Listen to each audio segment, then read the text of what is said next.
السلام علیکم، آپ دیکھ رہے ہیں ٹی این نیوز۔ خبر شامل کرتے ہیں دھابے جی سے۔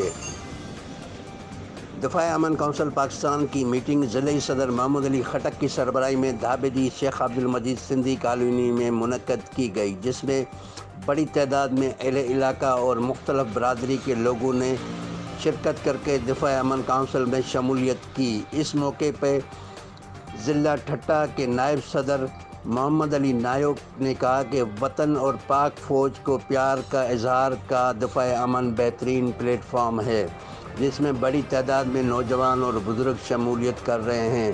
اس موقع پر اسلم خان، روشن بوپانی، حفیظ، شاہد، سلیم، ایوب، ابراہیم انصاری، شاہد سمو، رشید بھی موجود تھے۔